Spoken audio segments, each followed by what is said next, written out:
So I actually will probably introduce each of them before they speak so that you have a better sense of who they are and don't mix them all together into one. Our first speaker will be Sadio. Oh, I should say headsets for translation, which is going to be very relevant for Sadio's talk. Headsets are available outside the door. Channel 1 is for French. Channel 2 is for English. Now, Sadio Kante, she works for Reuters, and she's had a very distinguished career. She's a wonderful speaker, but she's speaking French, and so headsets perhaps. She's a radio show. She was a radio show host in Mali before she anchored the news and news shows for stations in Burkina Faso, Senegal, and Mali. She was also a for foreign news outlets, including the BBC, News Online, Associated Press, and she reported for the 61st General Assembly of the United Nations. She works as a press officer for them. She was actually working for Reuters TV Mali and was a video reporter in Congo, expelled from the Congo in 2014. They said that she was a threat to the security of the state because she did not have a valid residency card. I will let Sadio tell you more about that and her experiences now. Thank you.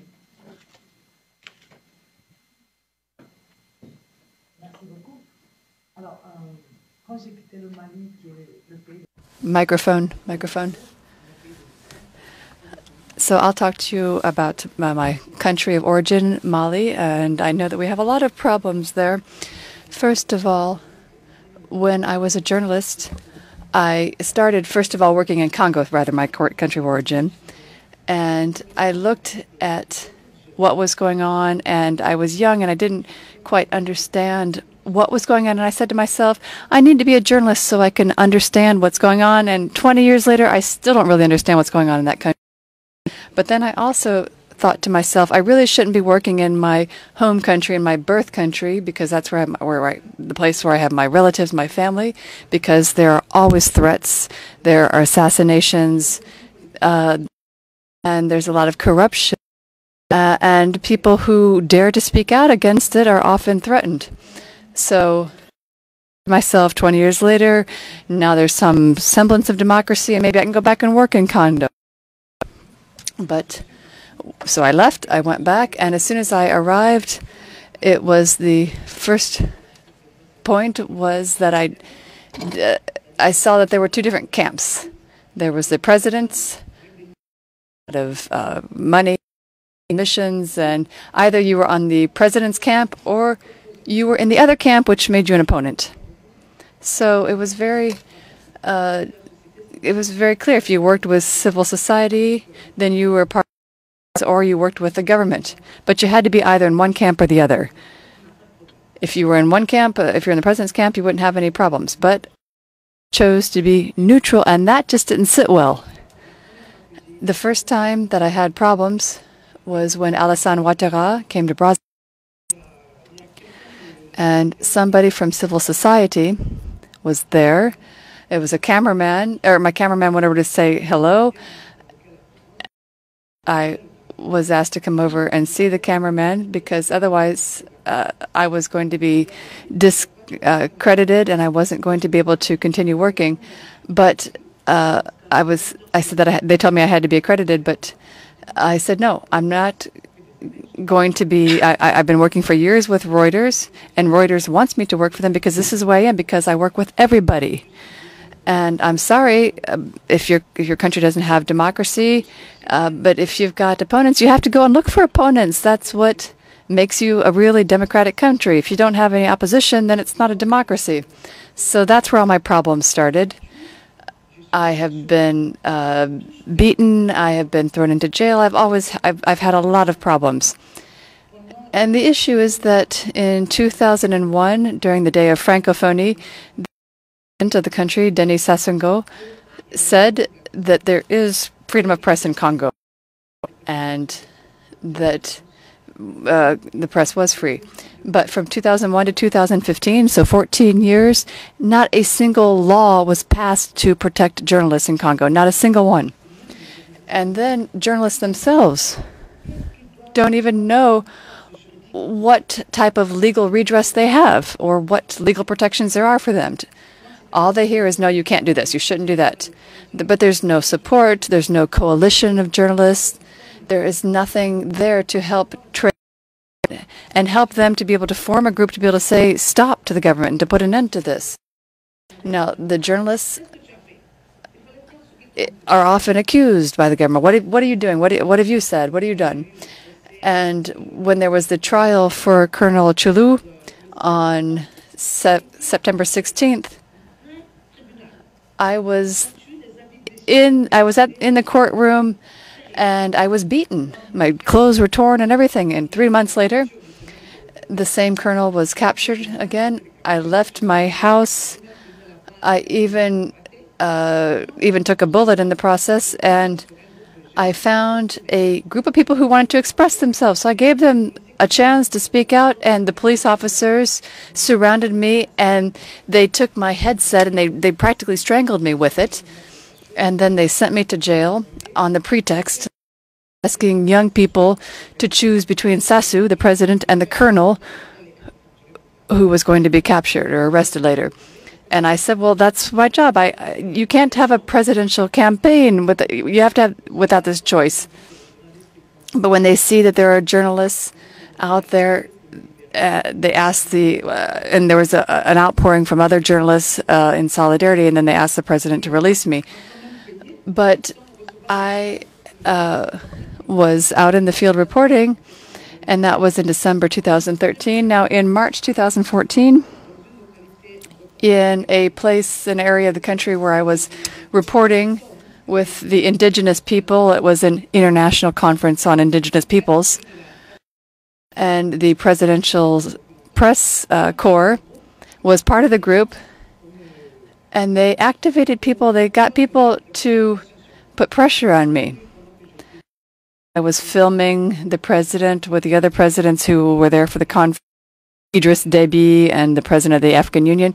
I was filming them, and they came up to me, took my camera, and said, get out of here, because I was filming with a tripod. And apparently in Congo, you're not allowed to film the president. And I mean, I know there are cases when you can rig up a camera to shoot at somebody with a camera, but I don't think you can kill anybody with a tripod. But this is another facet that I've discovered, is that there were journalists that came up to attack me and told me to get out of there, to leave, because I was covering this event. So when we left in June 2015, when there was an operation to expel one of our colleagues from the DRC, I said, it's good to make sure our borders are secure, but this can't be some sort of lawless protection. Because we saw cases where students were leaving school and then they were being expulsed. There were cases of rape against women in our neighboring country, and this was being committed sometimes by police officers from our country, and it was being telecommanded by a military officer who was powerful than all the other generals and admirals of the country. So I made a decision, even when we got together, because my biggest problem at the time was that when he got there, when my colleague got there, who was the director of a television station, some problems where he was beaten, his offices were raided, and his computer was stolen because they said he was spying on the government, and so his passport was stolen, and then his sister was raped before his very eyes, by 3 police officers from the He was supposed to be killed, and at the last minute they decided they wouldn't kill him. So this was at about 1 o'clock in the morning at his time, and then I was called at 6 a.m., and by 6:30 I was at his house, even though it was pretty far away. So I had my camera, I took some quick photos, even though they weren't all that great. I put it on my blog, I put it on Facebook to show what had happened to this person, to get his story out, to talk about how he had been attacked, because a few days before he had done a report and he had taken some photos on people from the opponent group, from the opposition group, who had been attacked. And so the government wasn't very happy with that, and that's why this happened to him. So while we were looking to find help him find his suitcases so he could leave, the next day I was called into the police office, the police station. I was interrogated, and I said that I had put this on Facebook and on my blog, and I got all the other big media outlets like RFI, BBC, and a whole bunch of other media outlets involved so that they could get the word out too and make this story known. And the next day, I was taken to the police station at 5 p.m., and by 1 a.m., I was on a plane being sent out. So I was born in Congo, but I don't have Congolese nationality because of this. And so with all these different stories, all these different problems, what I ask of the international community for Congo is to apply. In other words, all of our problems are the fact that the president wants to have a third term of office. He's been in office for a long time. He wants to have a third term. And in 2002, there was a new constitution that was implemented. It was supposed to take him up to 2007. But all of our problems are basically related to the fact that we're not applying term limits, that there are a lot of people that do not want him to have a third term. We don't have, people don't have access to water, electricity, living conditions are very difficult. And we had the second largest forest in the world, but we don't have wood, we don't have water, although we have lakes and rivers. This has led a lot of people to leave our country. They're going to other countries now, France and other areas. And so we don't know who's going to keep confiscating our liberty because we're taken hostage by this.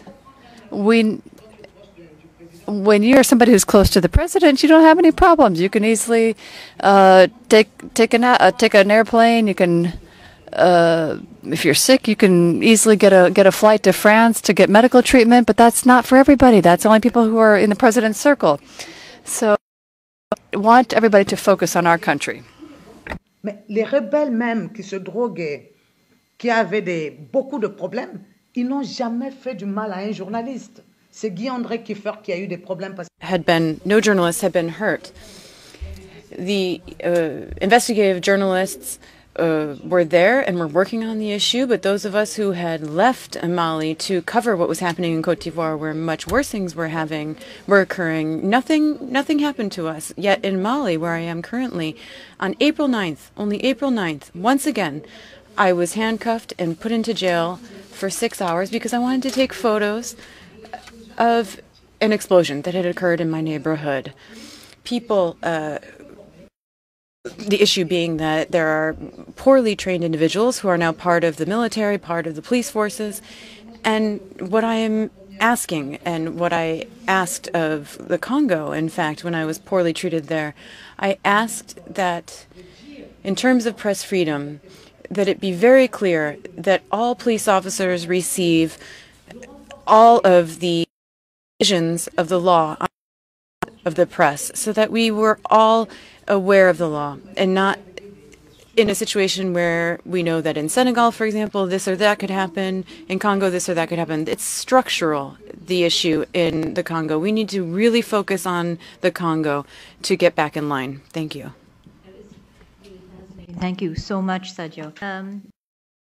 Next, we're going to hear from Elie Smith, and he is from Cameroon. He's been working as a journalist since he graduated from the School of Communications in Nigeria in 1995 in Jos, Nigeria. He's worked in France, Cameroon, and the Congo for both print and electronic media, and he's worked service of Radio France International, France 24, and Télé Sud in France. While he was in Cameroon, he served the state-owned Cameroonian radio and television station, and until he was brutally attacked and expelled from the Congo last year. I think you heard a little bit about that. Elie was director of a privately owned TV station in Brazzaville called MNTV. He is currently the deputy editor of the bi-monthly magazine called Terra Africa, and it's published out of Paris. I'll let him tell you whether there's a need to be publishing out of Paris. I suspect there might be for the kind of reporting he does. Thank you very much, and thanks for being here. First of all, I would like to, I'm very happy to be here with Sadio Kante, because in the Congo, Brazzaville in particular, it's very difficult to have women journalists, and Sadio Kante has suffered a lot. And I sometimes feel very bad for her because there are two things. I feel bad for her. I feel bad for my younger sister who was gang raped in front of me, something difficult. But it is also because Sadio had the courage to come and cover the armed robbery that took place in my house on the 10th of September last year, that I think it was like the icing on the cake of what her harrowing experiences that she has suffered in Congo. And because we have female journalists like that in Congo, so courageous as she is, and Sadio has suffered a lot. But then I think she has suffered because Congo is a place where we just talk mostly about oil, forests, and nobody gets interested about a violent dictator country controlled by a clan for almost 32 years. And I think it's going to be more virulent again, the pressure on the press. The last free press standing in Congo is called La Voix du Peuple, and the publisher is called Guy Milex Bonzi. I think today is Tuesday, and I think by next week the paper is going to be suspended, and perhaps Guy Milex Bonzi will be in jail. In Congo, and as well as in Cameroon, as I've discovered, in Congo I began having problems simply because sometimes I start doing investigative journalism.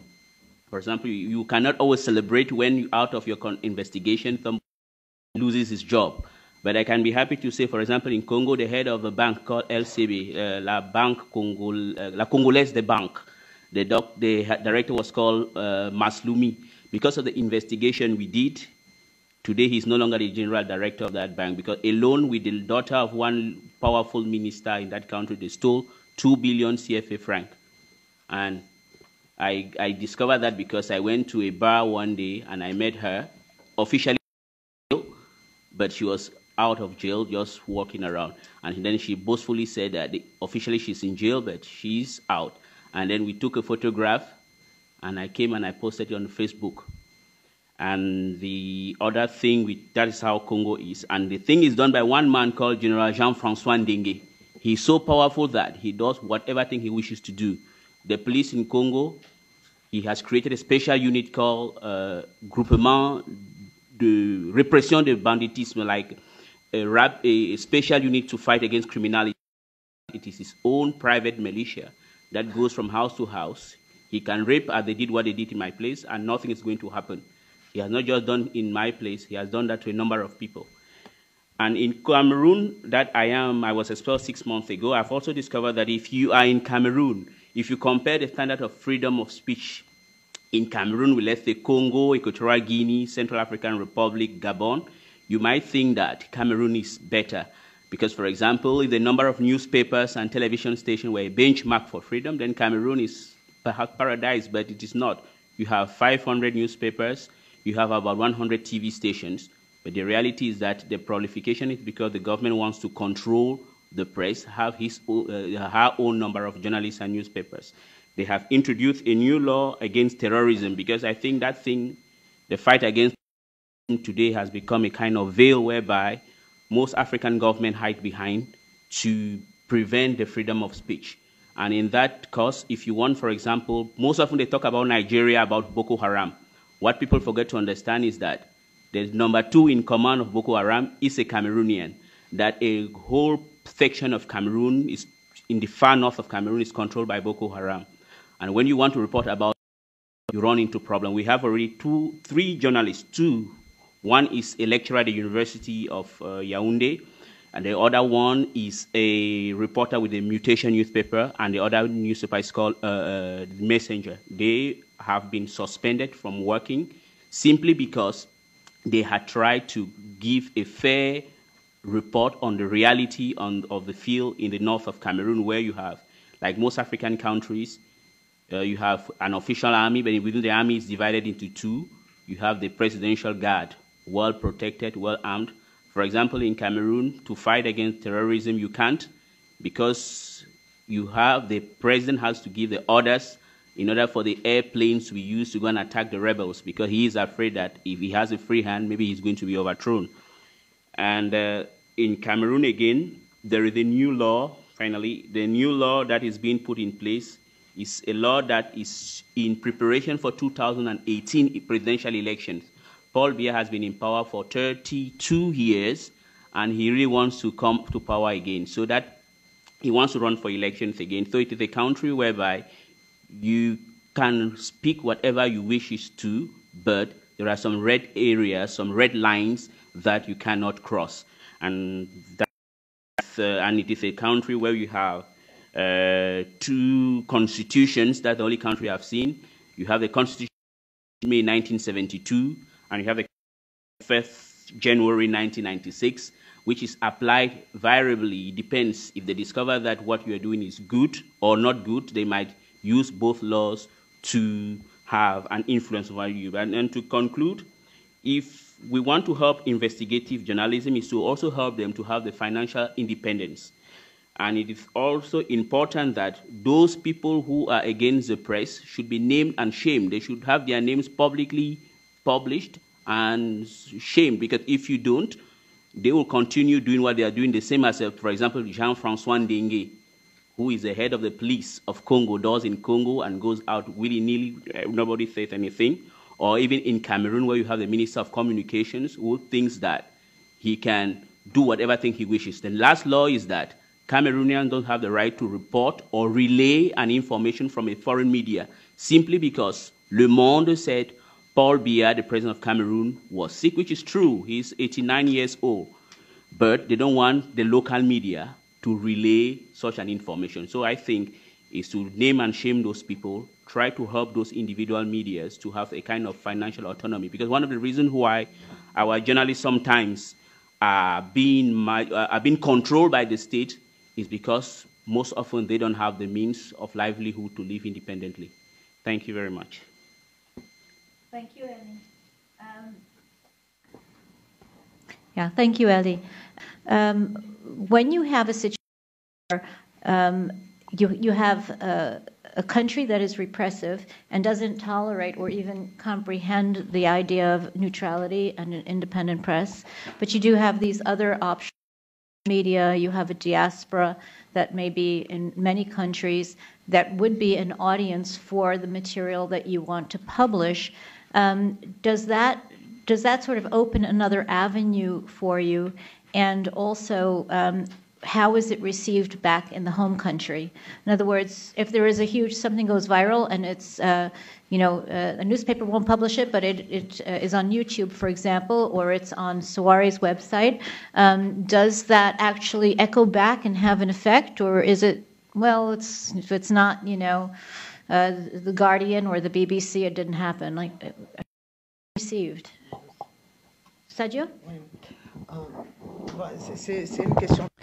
Well, that's a very important question, because for me, for example, I work for an agency where I don't even have a signature, because if there's a film that I help produce, we don't say it doesn't have my name on it. It's just being transmitted by France 24, another agency. So the public doesn't know what I do because they don't see my name on it.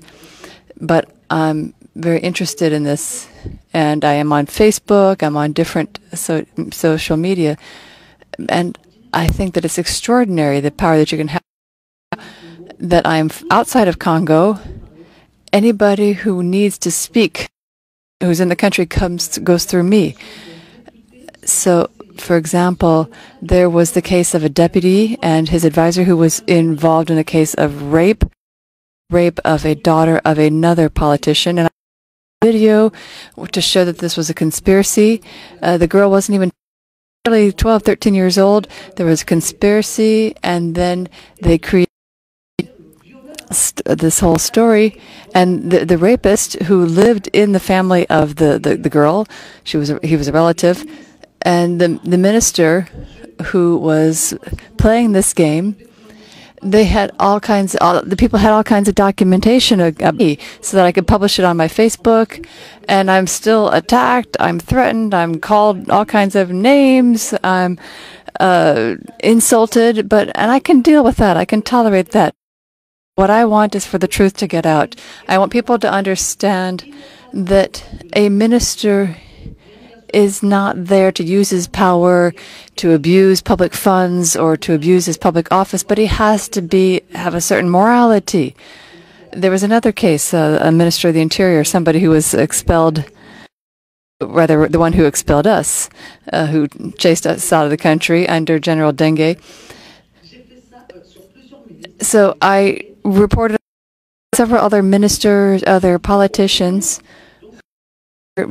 causing these problems for the Congolese. So, if you will, these are an outlet, the meeting point for all the Congolese who can't express their voices in Congo, but they can express their voices through us and through this space. I want to make sure that this is available. This is a space that's available to these people, and then I want to be able to transfer these capacities to other journalists so they can have the same impact. Because I just have a little bit of power, if you will, and I would like to have others to be able to help me enlarge this space, and to be able to do something so that people can have a more open mind in Congo, so that the politicians can enforce the laws, that people can express themselves, say, no, we don't want the president to have another term. We want a change of power. We want a transition. But nobody, not even 1% of the Congolese population even really knows the law, understands the law. They don't even know what the law says. They don't know the Constitution. And it was about a year and a half ago, I believe, I started working with people, and I started publishing information about the Constitution in Congo. And now everybody wants to have a Constitution.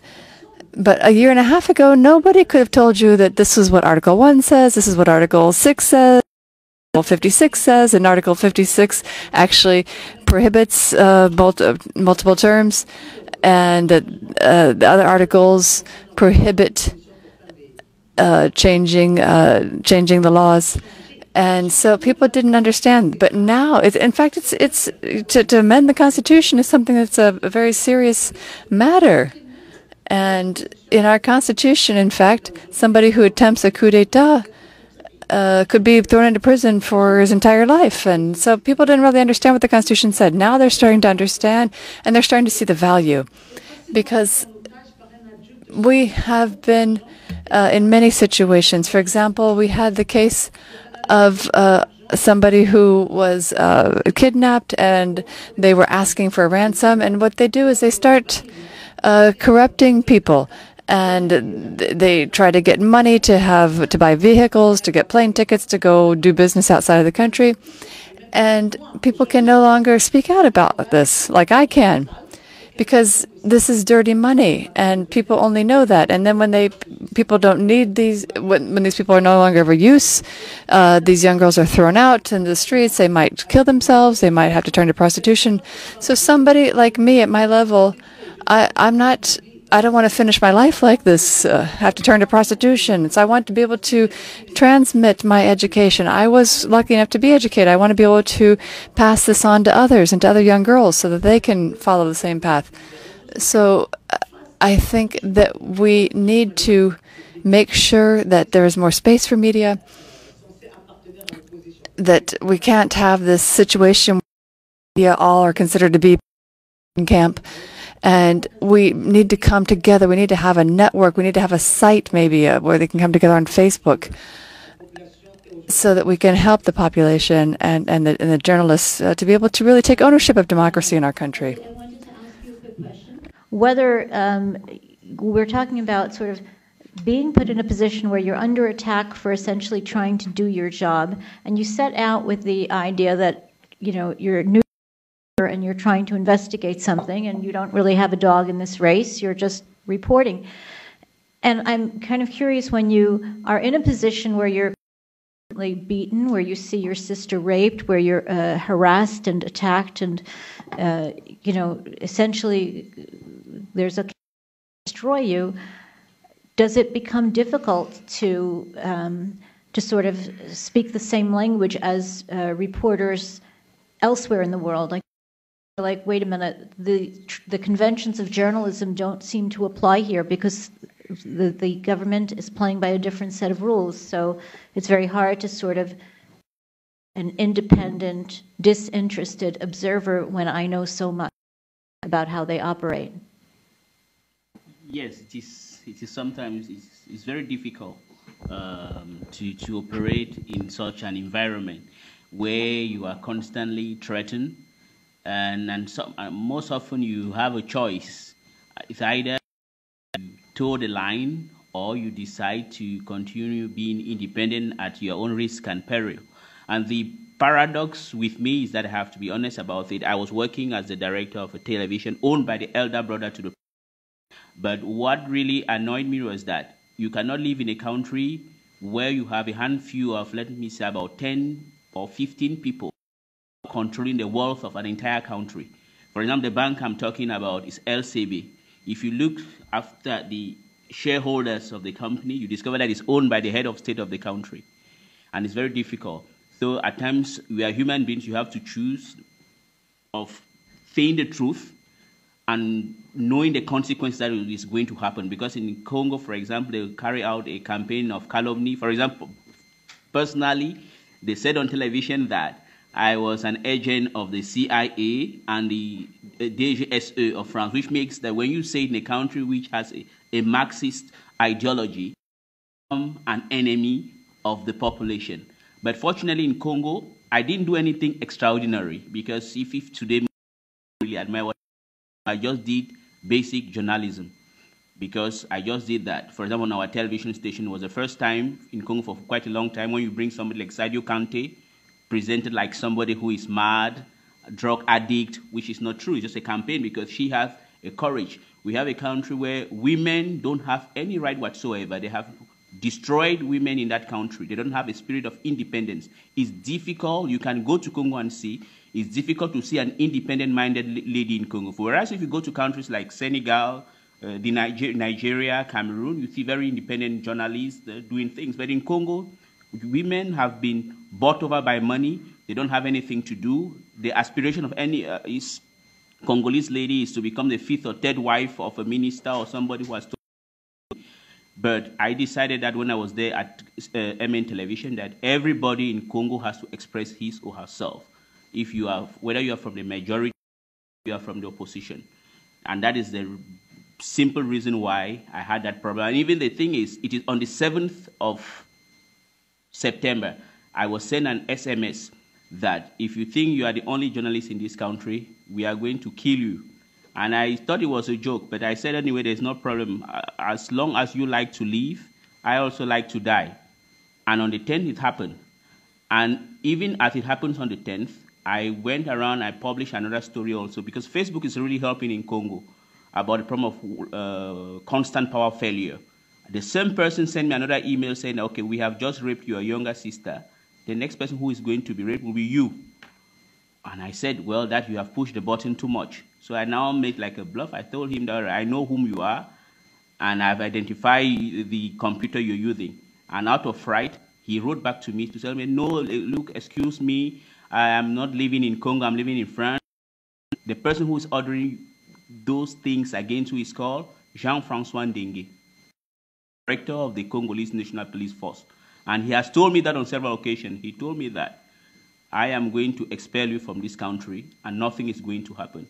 He has been doing that and nothing happens to him, simply because they have been in power for so long and they do whatever thing they wish to do. But it's a matter of choice. I think we need sacrifices that you need to work for others in order to liberate a majority of people.